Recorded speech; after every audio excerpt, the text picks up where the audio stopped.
Ok, pues muchas gracias al doctor Paz por la invitación, a ustedes por su asistencia. Este tema, pues son de esos que uno decide rehacer desde el principio, entonces espero mantener su interés y espero no tardarme más de el tiempo que tengo asignado, porque es un tema complejo. O sea, sí, finalmente el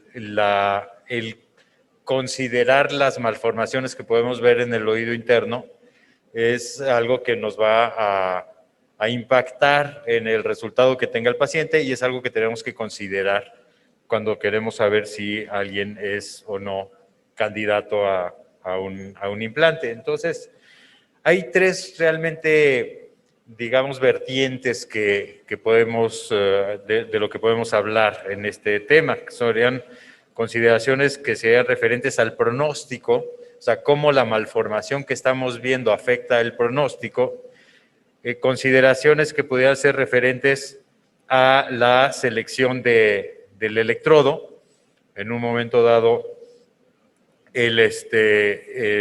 si la malformación nos indica la selección de un electrodo particular y consideraciones referentes a la técnica quirúrgica. Entonces, primero vamos a empezar, vamos a tratar todo lo que es referente al pronóstico. O sea, voy a hacer una revisión de las malformaciones posibles que podemos ver y cuáles, básicamente, en cuáles podemos considerar que está indicado un implante coclear y en cuáles no.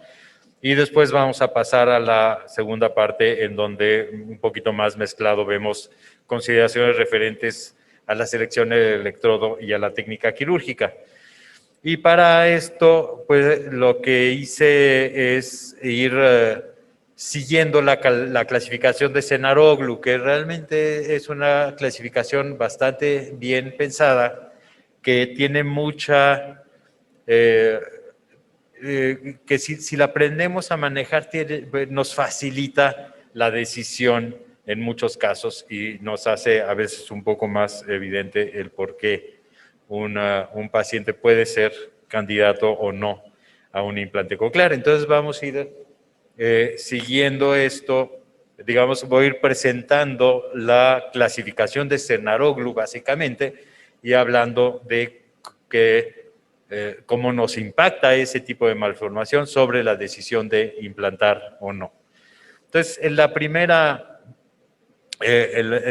digamos que el primer rubro en la clasificación es la aplasia laberíntica. La aplasia laberíntica es lo que antes se llamaba la malformación de Michel. No hay cóclea, no hay vestíbulo, no hay canales semicirculares, no hay nervio coclear.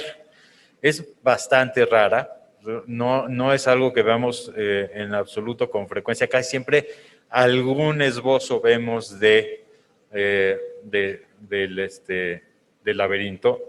Y obviamente el implante coclear no está en absoluto indicado en estos casos, ¿no? Aquí podemos ver la mastoides, aquí esta es la cadena ossicular, pero no hay absolutamente nada que sea una estructura que pudiéramos ver que provenía de un otocisto. Entonces aquí ni hablar de implante. De ahí pasamos a lo que es la aplasia coclear. A diferencia de la aplasia labelíntica, tenemos la aplasia coclear.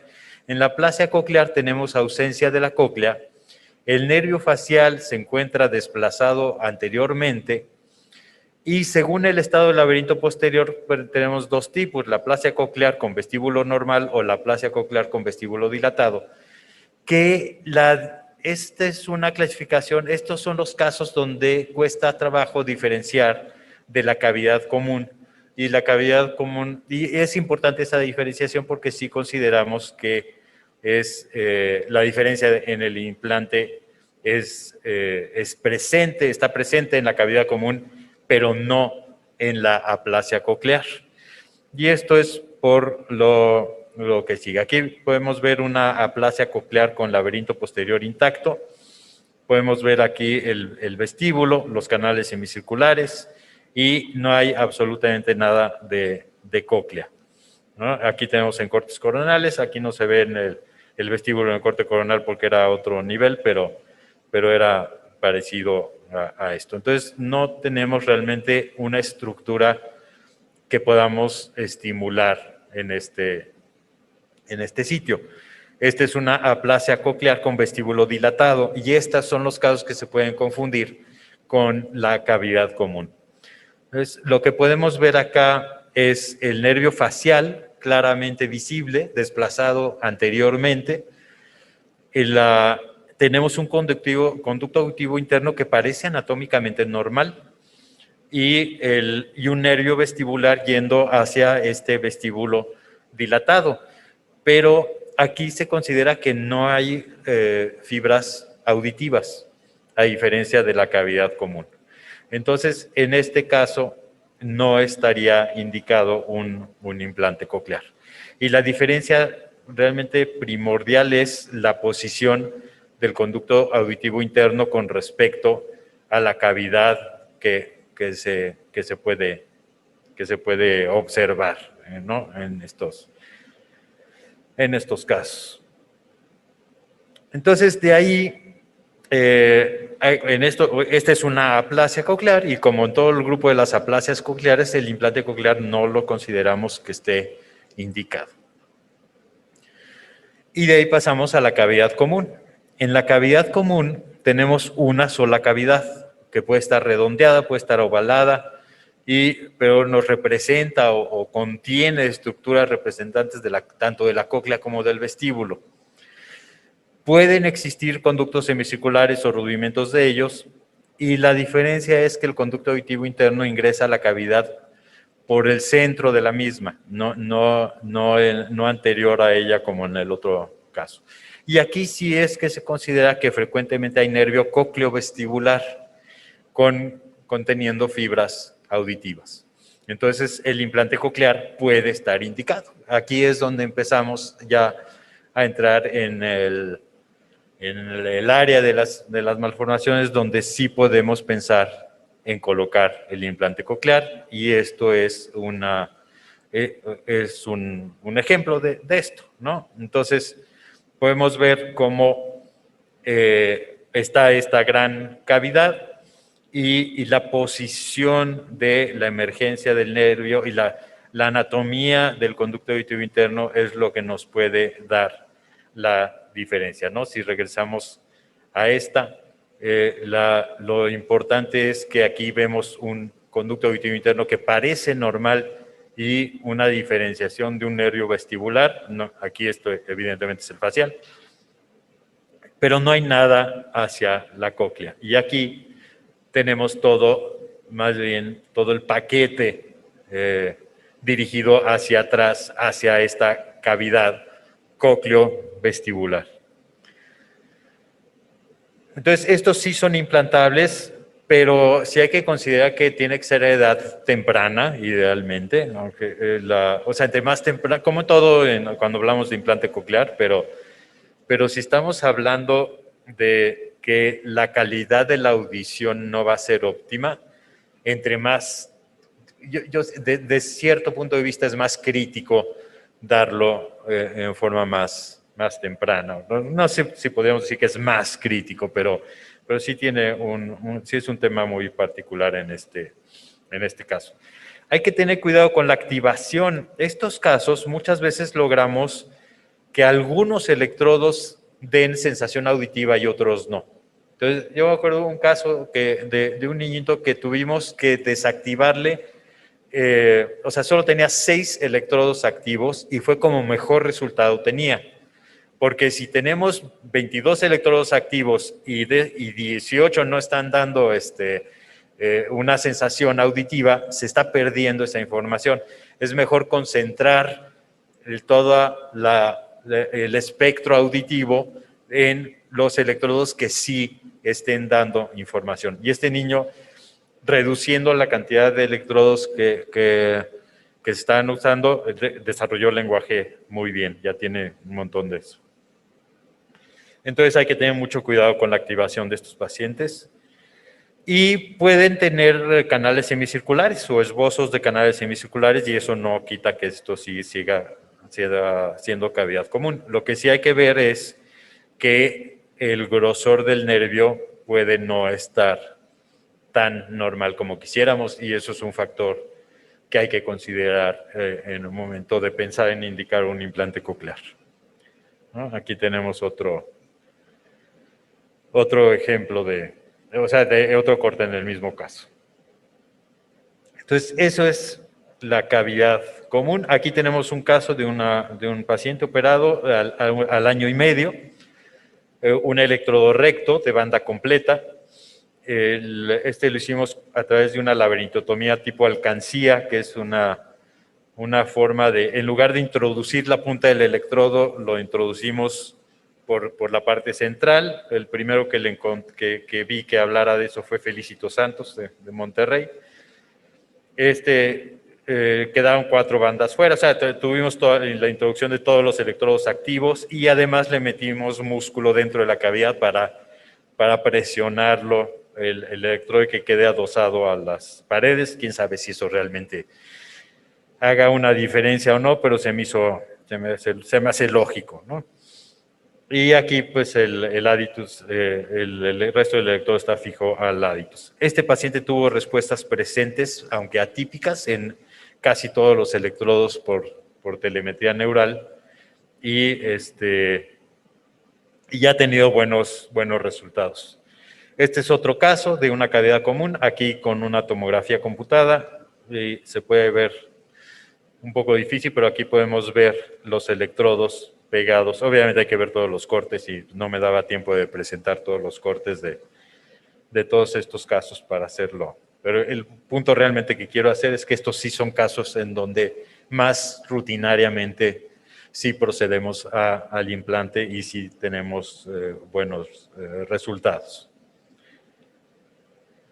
De ahí podemos pasar a la hipoplasia coclear. En la hipoplasia coclear, la cóclea es más pequeña de la habitual y la arquitectura interna va a ser bastante variable. El vestíbulo normalmente lo vamos a encontrar bien diferenciado y estos grupos se subdividen de hipoplasia coclear del 1 al 4.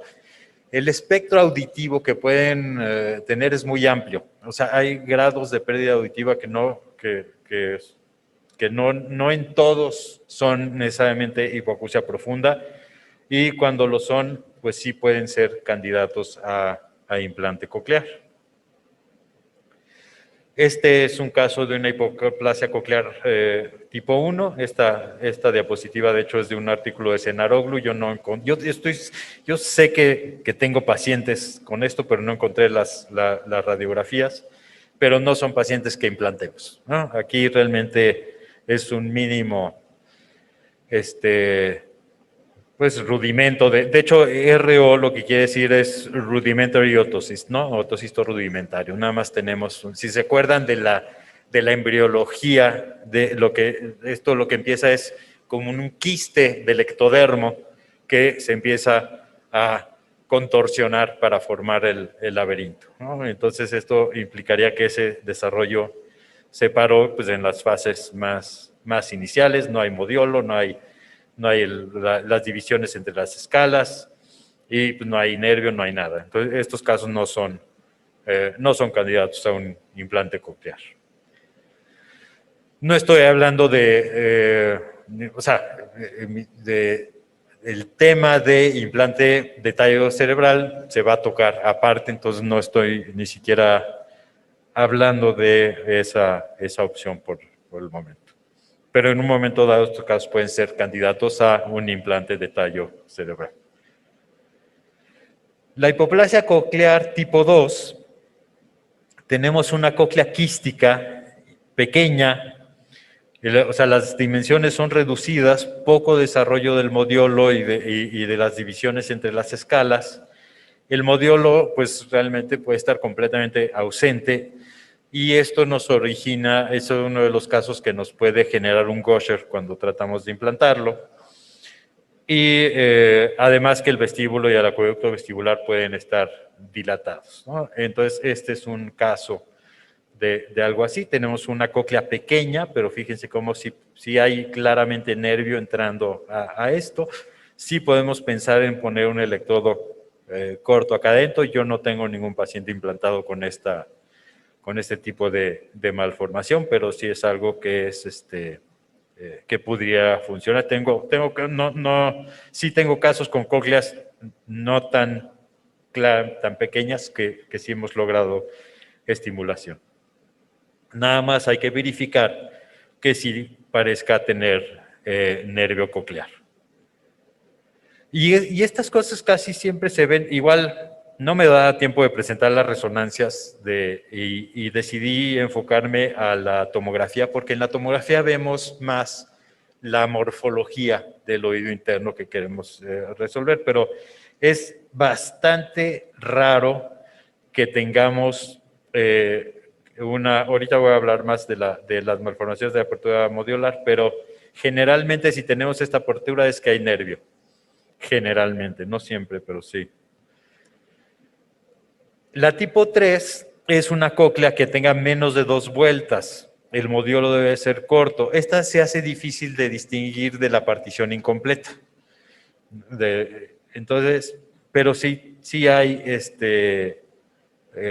algunas diferencias, ¿no? O sea, los contornos son semejantes a los de una cóclea normal, pero tiene menos de 2 vueltas y está más pequeña. Por eso es dentro del grupo de hipoplasia coclear. El vestíbulo de los conductos semicirculares generalmente también están hipoplásicos y la apertura coclear o canal modiolar pueden estar reducidas. Entonces, esta es una hipoplasia coclear tipo 3. ¿No? Vemos como, sobre todo en este corte, vemos una clara diferenciación entre el laberinto posterior y la cóclea, pero como que la cóclea, como que fue nada más un inicio de la formación del canal, ¿no? Yo me imagino la cóclea formándose como que se fuera enrollando ese otocisto y aquí parecería que ahí es donde se frena, pues. Se puede intentar un implante coclear a edad apropiada y si tenemos seguridad de que haya nervio.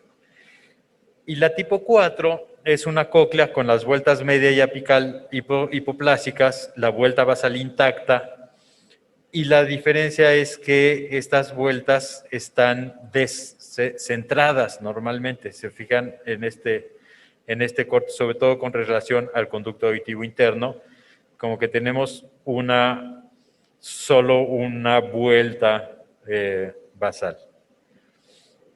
¿Okay? Sí puede existir nervio coclear y entonces estos casos sí pueden ser también candidatos a un implante. De aquí pasamos a lo que son la partición incompleta.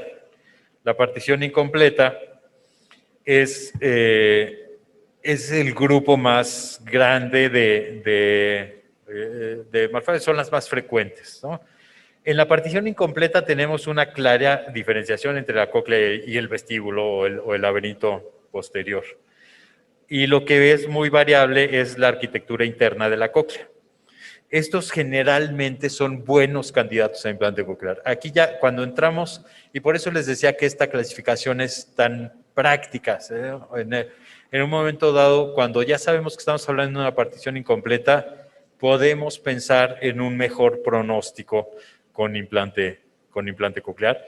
Afortunadamente es el grupo más frecuente y sí, en estos casos hay riesgos de meningitis, ya sea que se implanten o no, de hecho, ¿no? Esto se considera que puede ser por afección del endostio a nivel de la platina.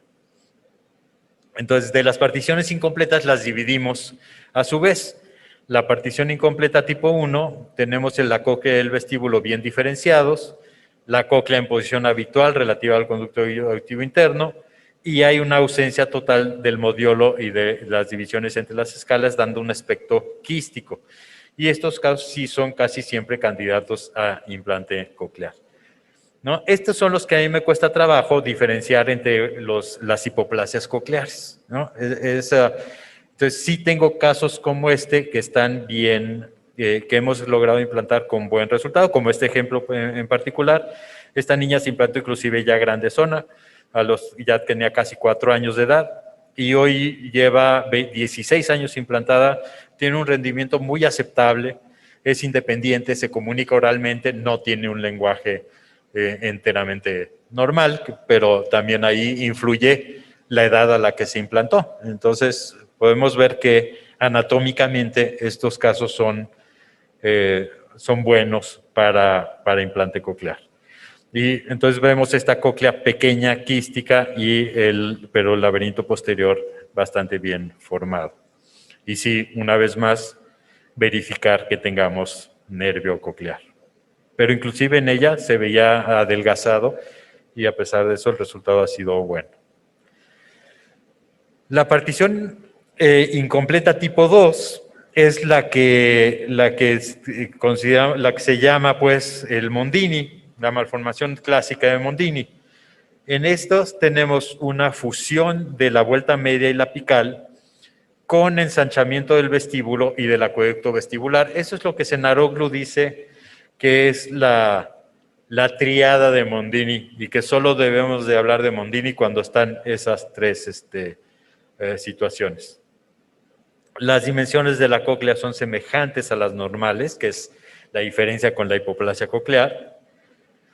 Y la causa se ha postulado que es por presión elevada del líquido cefalorraquídeo constante a través del acueducto vestibular. O sea, aquí se postula que es el ensanchamiento del acueducto vestibular lo que empieza a causar el problema. Y yo no estoy tan seguro de que me convenza ese argumento, pero pues es académico. Finalmente son pacientes que van a tener normalmente buen resultado. De lo primero que llama la atención en la partición incompleta, en general en las particiones incompletas, pero mucho en este tipo, es que audiométricamente es muy, muy variable. O sea, frecuentemente vemos casos en donde el grado de malformación que vemos en la tomografía no se correlaciona tanto con la audición. O sea, pacientes que tienen malformación bilateral y el oído más malformado es el que tiene mejor audición, ¿no? Es algo que vemos con bastante frecuencia. Puede ser causa de hipoacusia súbitas, o sea, por fragilidad de la arquitectura coclear interna, que sobre todo con golpes que parecen banales pueden causarse una hipoacusia.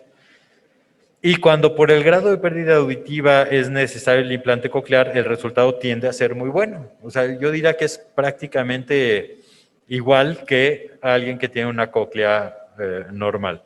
Solo hay que vigilar el riesgo de Gaucher, de líquido cefalorraquídeo a la hora de implantar. Aquí tenemos un caso de una partición incompleta, tipo 2. Vemos cómo la vuelta media y apical están fusionadas.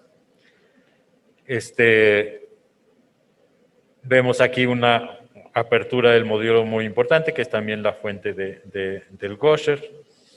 El vestíbulo lo empezamos a ver aquí y podemos ver cómo está ligeramente dilatado. Aquí lo vemos en otros cortes, más claramente dilatado. Y observen el gran ensanchamiento del acueducto vestibular, ¿no? Entonces, son las tres cosas que tenemos que buscar si le queremos poner el nombre de Mondini a esta malformación. Pero insisto, estos pacientes tienen muy buen resultado con implante coclear. Y la partición incompleta tipo 3 tiene las separaciones entre las escalas, pero no tiene modiolo, y eso le da una forma muy característica. La describió primero Phelps en 1971, entonces también se la llama deformidad de Phelps.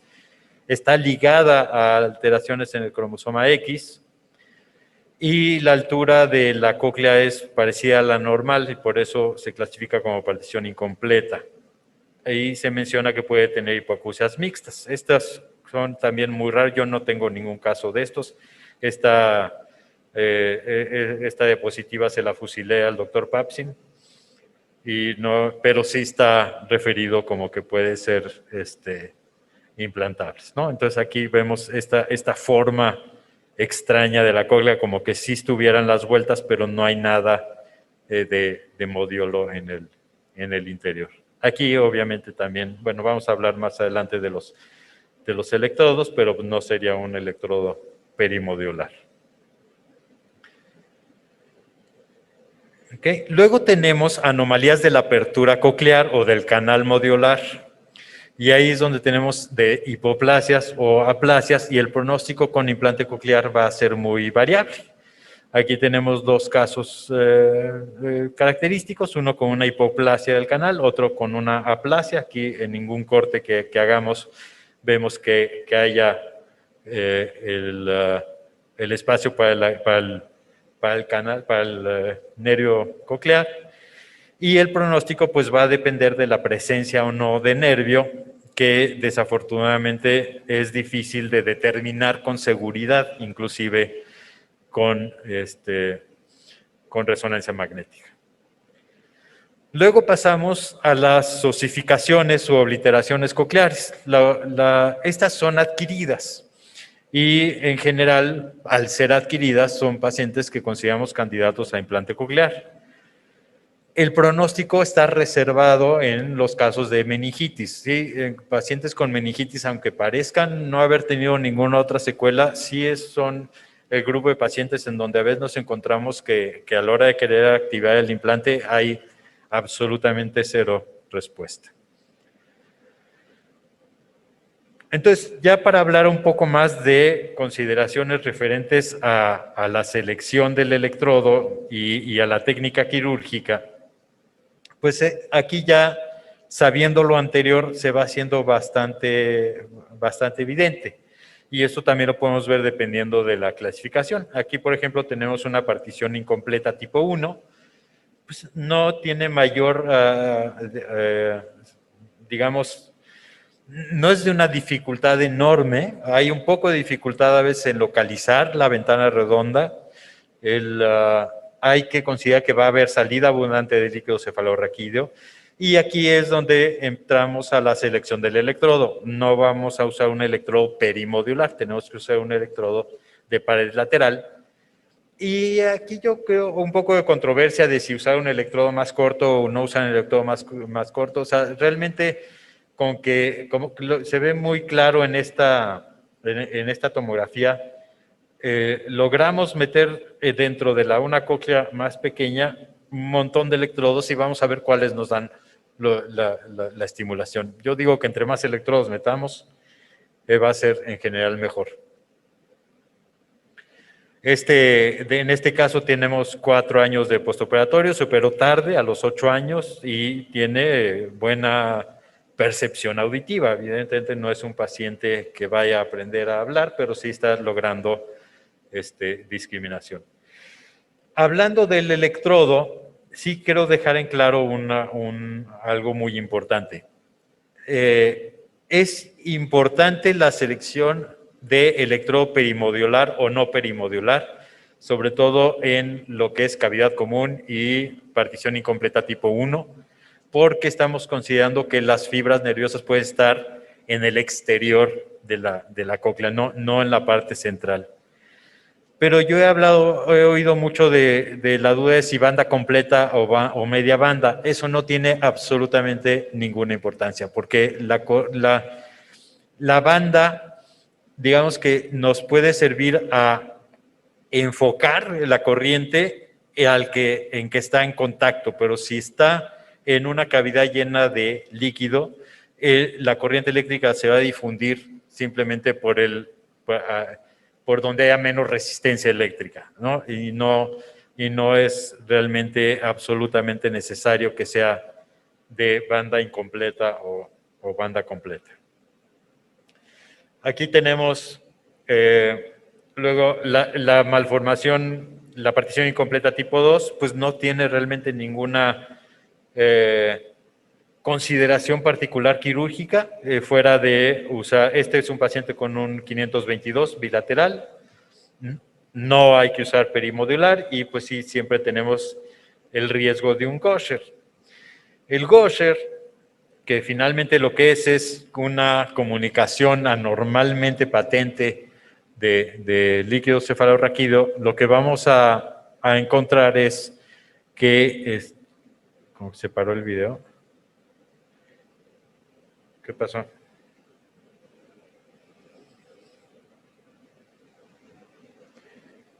¿Por qué se paró el video?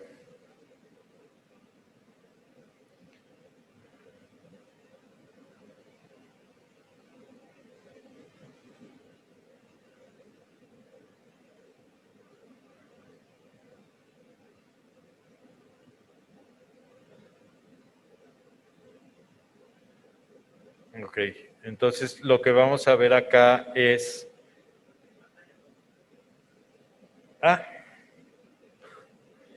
Perdón.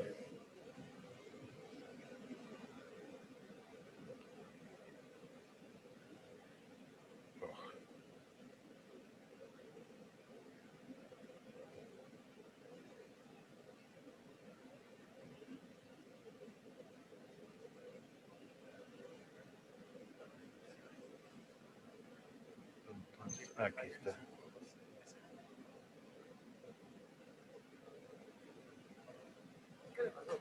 Pues se salió, no sé por qué, pero no, ya está. ¿Ya? Sí. Sí.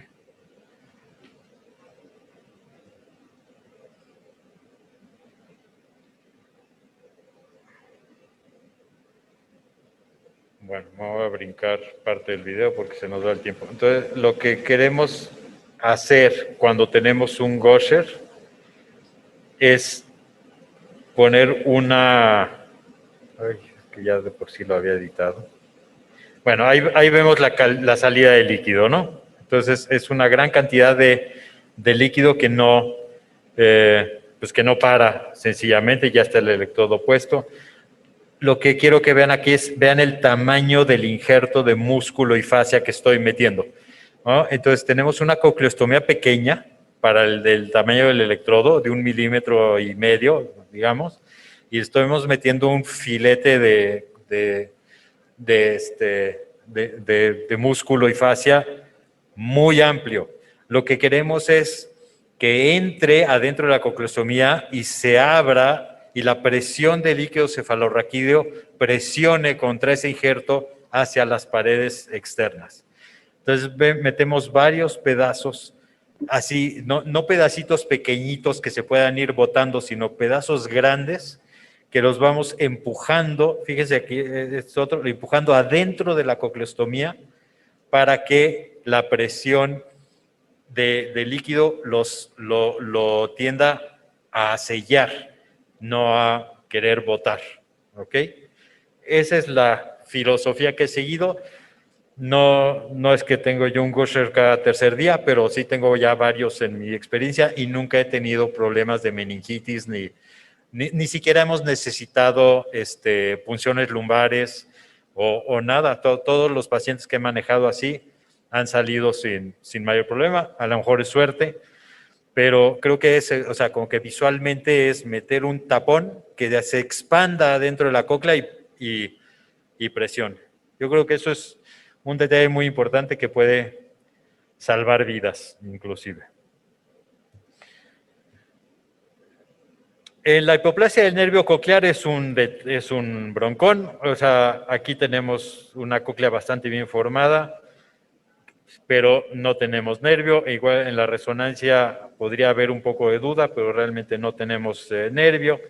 Idealmente hacemos un corte transversal del conducto auditivo interno, pero pues el problema de esos cortes transversales es que si todo está normal, se ve normal, pero si no está normal, entonces es igual. O sea, hay nervio o no hay nervio. O sea, yo no siento y creo que es el consenso mundial ahorita, no sabemos si hay. Entonces, en general, en estos casos, sí está indicado ofrecer un implante coclear y si falla, proceder a implante de tallo. Nosotros tenemos 13 pacientes, en la última revisión que hice eran 13 pacientes con una edad promedio de alrededor de 2 años y medio, y de los 13 pacientes, 11 eran usuarios a varios años, 3 pacientes subsecuentemente se implantó el segundo oído, y sí, una característica importante es que 10 de esos pacientes eran perimodiolares y de los 2 pacientes que no tienen absolutamente nada de respuesta, usan electrodos de pared lateral. Yo creo que esto sí es importante. O sea, si tenemos un nervio muy escaso de fibras, entre más nos acerquemos a él, más vamos a lograr tener estimulación útil.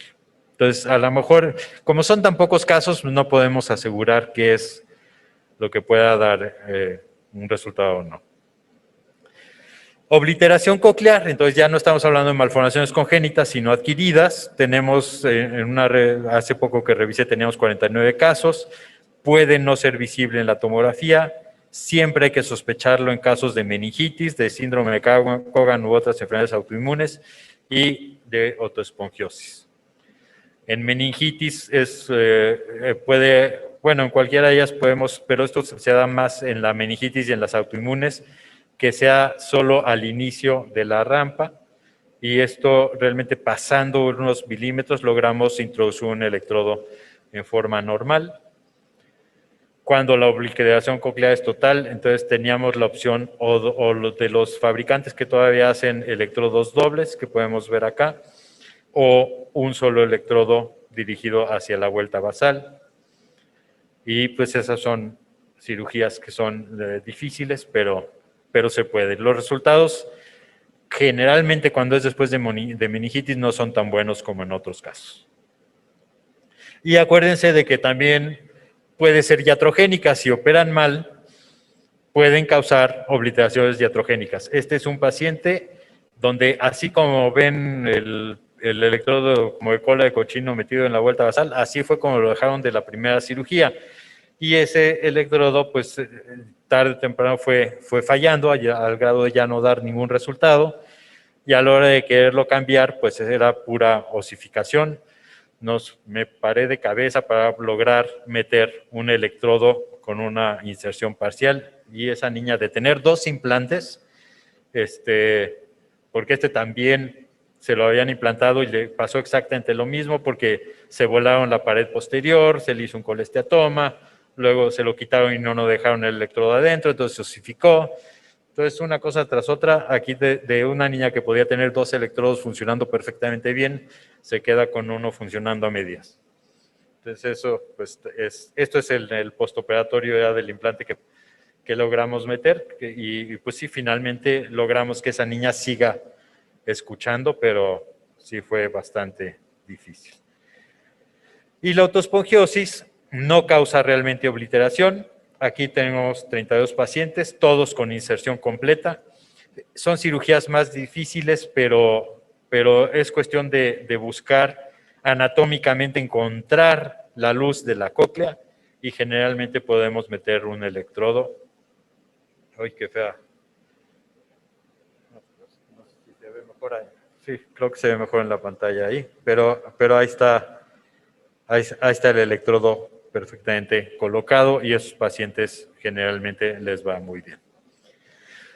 Entonces, pues, muchas gracias por su atención. Espero que haya sido de utilidad.